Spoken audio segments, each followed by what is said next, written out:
नमस्कार दोस्तों, मैं शिव कुमार आप सभी का अपने यूट्यूब चैनल एसकेपी कोचिंग में स्वागत करता हूं। हमने इसके पहले एक पार्ट लेकर आए थे रासायनिक अभिक्रिया के प्रकार, जिसमें भाग 1 था। तो वहां पर हमने बताया था रासायनिक अभिक्रिया कितने प्रकार के होते हैं, जिसमें से पहला हेडिंग हमने बताया था योगात्मक अथवा संयोजन अभिक्रिया के बारे में। तो वहाँ पर आप लोगों ने देखा था दो या दो से अधिक तत्व या यौगिक मिल करके आपस में क्रिया करके एक नए उत्पाद का निर्माण करते थे। यहाँ पर देखेंगे दूसरा हेडिंग अपघटन अथवा वियोजन अपक्रिया, जिसको डिकम्पोज रिएक्शन भी अंग्रेजी में बोलते हैं। इसकी परिभाषा है वह रासायनिक अपक्रिया जिनमें कोई यौगिक या अभिकारक अपने अवयवी तत्वों में या छोटे छोटे सरल यौगिकों में टूट जाता है, अपघटन अपक्रिया कहलाते हैं। इनमें एक अभिकारक दो या दो से अधिक उत्पाद देता है। यह अभिक्रिया वियोजन अथवा अपघटन अभिक्रिया ताप अर्थात ऊष्मा पर निर्भर करता है। वो ऊष्मा चाहे आप किसी पदार्थ को गर्म करके दे सकते हैं, या जलाने के माध्यम से हो सकता है, या फिर विद्युत इलेक्ट्रिसिटी के माध्यम से हो सकता है, या फिर उसको धूप में रख देने से, किसी पदार्थ को धूप रख देने से वो पदार्थ क्रिया करके कुछ नए पदार्थ में परिवर्तित हो जाता है। जैसे आप लोगों ने सुना होगा कि कुछ वस्तुएं ऐसी होती हैं जो धूप में रख देने से खराब हो जाते हैं, कहते हैं कि खराब हो गया। वास्तविकता ये है कि वो प्रकाश पाने के बाद उसमें क्या होने लगता है, रासायनिक अभिक्रिया होने लगता है, और वह अनेक प्रकार के पदार्थों में विघटित होकर के खराब हो जाता है या फिर नष्ट हो जाता है, जो हम कहते हैं कि खराब हो गया। तो चलिए इसी के बारे में समझते हैं। तो इसमें से पहला है ताप अपघटन अपक्रिया। वह रासायनिक अपक्रिया जिसमें किसी अभिकारक को या किसी पदार्थ को गर्म करने पर या फिर उसको ऊष्मा देने पर या हीट देने पर वह अपघटित हो जाता है। क्या हो जाता है? अपघटित हो जाता है। ये इस प्रकार की अपक्रिया ताप अपघटन अपक्रिया कहलाती है। जैसे यहाँ पर ए बी कोई अभिकारक या कोई पदार्थ है, इसको गर्म किया जाता है। इसको अगर गर्म कर रहे हैं तो गर्म करने के बाद इसका क्या होने लगेगा? अपघटन होने लगेगा। और यह ए बी जो है वह ए और बी से मिलकर के बना है, इसलिए इसका जब अपघटन होगा तो वह ए और बी में टूट जाएगा। तो चलिए और आगे एग्जाम्पल के माध्यम से समझते हैं। ठीक है, जैसे यहाँ कैल्शियम कार्बोनेट का अपघटन, कैल्शियम कार्बोनेट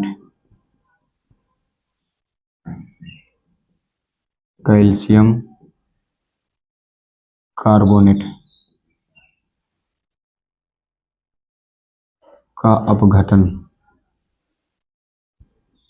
कैल्शियम कार्बोनेट का अपघटन।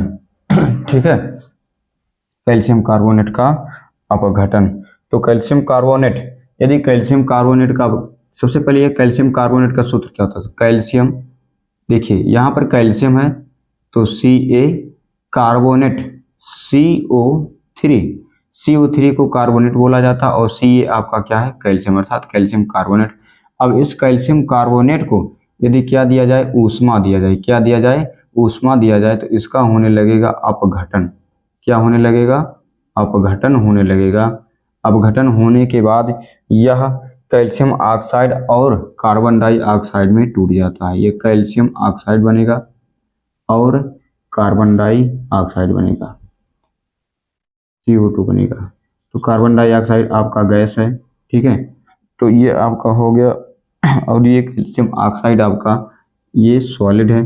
ये आपका CaO, calcium oxide,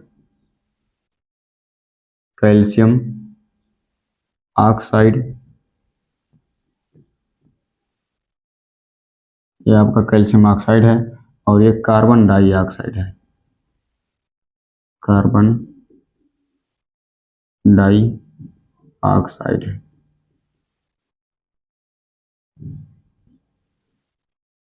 carbon dioxide, और ये आपका क्या है? कैल्शियम कार्बोनेट है, कैल्शियम कार्बोनेट।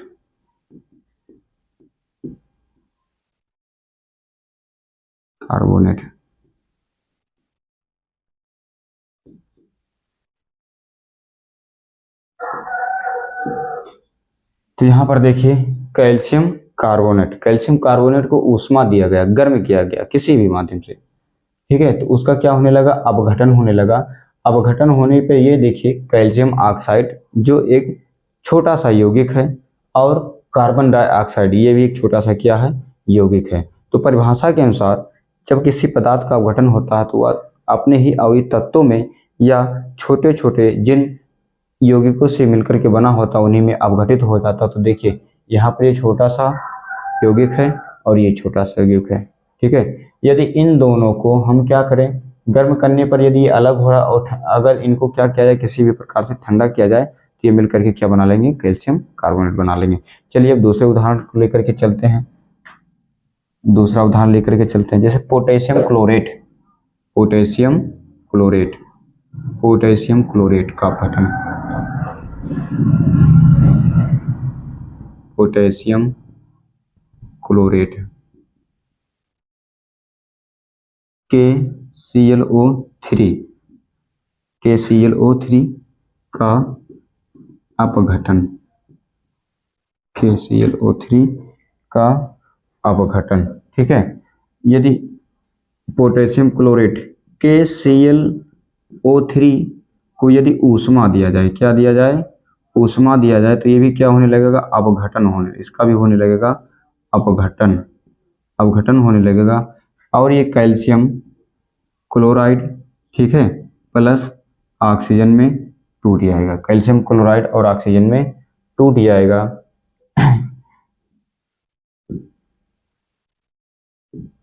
ये कैल्शियम में टूट गया, ये आपका ऑक्सीजन गैस निकल रहा है, ये आपका क्या निकल रहा है, ऑक्सीजन गैस निकल रहा है, ऑक्सीजन गैस निकल रहा है। और ये आपका क्या है, potassium chloride, potassium, potassium chloride, ठीक है।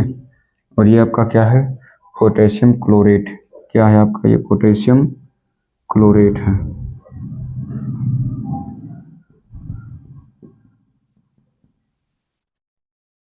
Potassium chlorate, potassium chlorate. तो यहाँ पर देखिए, जब पोटेशियम क्लोरेट को, पोटेशियम क्लोरेट को अर्थात KClO3 को ऊष्मा दिया जाता तो इसका होने लगता है अपघटन, और अपघटन होने के बाद यह पोटेशियम क्लोराइड, ठीक, और ऑक्सीजन में टूट जाता है। तो चलिए यहाँ पर तीसरा एग्जाम्पल देखते हैं, एक है तीसरा एग्जाम्पल देखते हैं, फेरस सल्फेट। क्या है आपका, फेरस सल्फेट, फेरस सल्फेट का अपघटन, फेरस सल्फेट,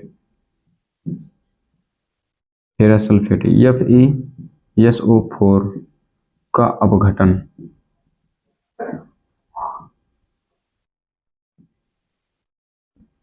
का अपघटन, ठीक।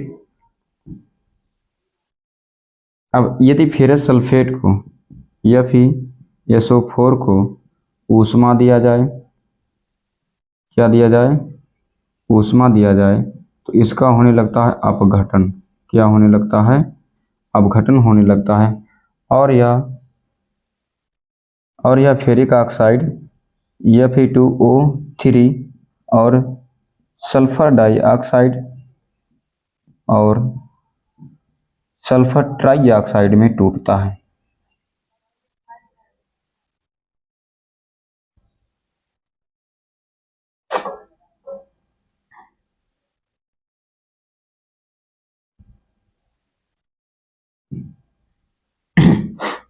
ये आपका है फेरस सल्फेट,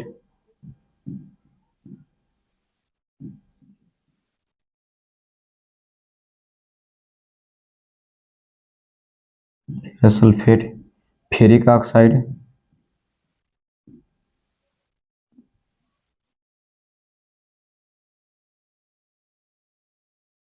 फेरिक ऑक्साइड, और ये है sulphur dioxide, sulphur di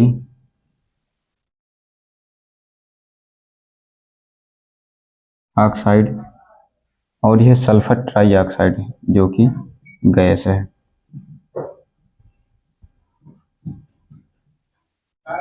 tri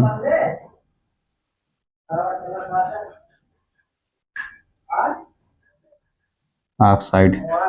तब इसके बाद देखिए यहाँ पर आप लोगों ने देखा ऊष्मा के माध्यम से अपघटन, इसके माध्यम से ऊष्मा के माध्यम से अपघटन। चलिए एक बार और रिपीट कर देते हैं।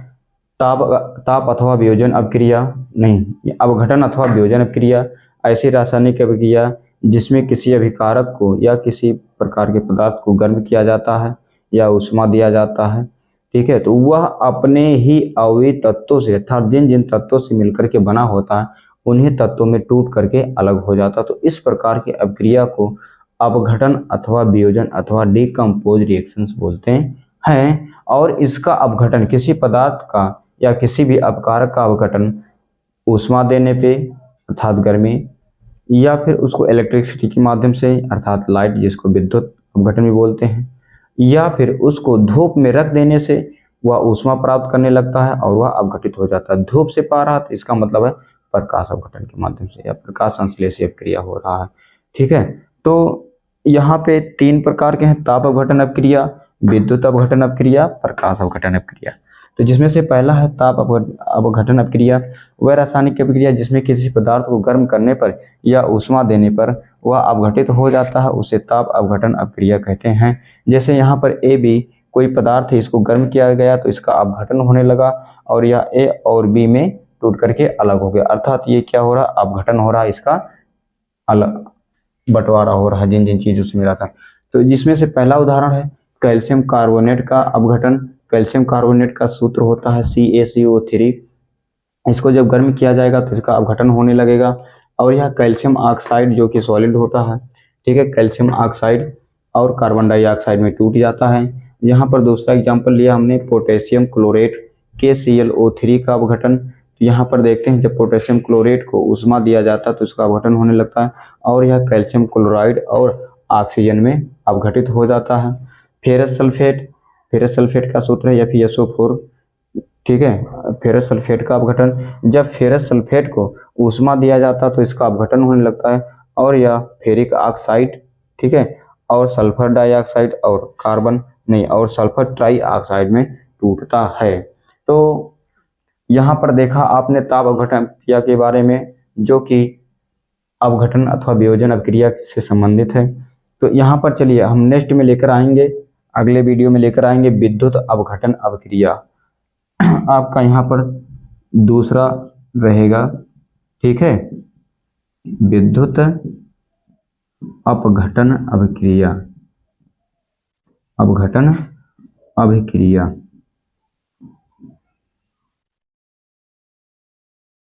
विद्युत अपघटन अभिक्रिया अगले पार्ट में हम रासायनिक अभिक्रिया के प्रकार पार्ट 3 में यानी कि भाग 3 में लेकर आएंगे विद्युत अपघटन अभिक्रिया।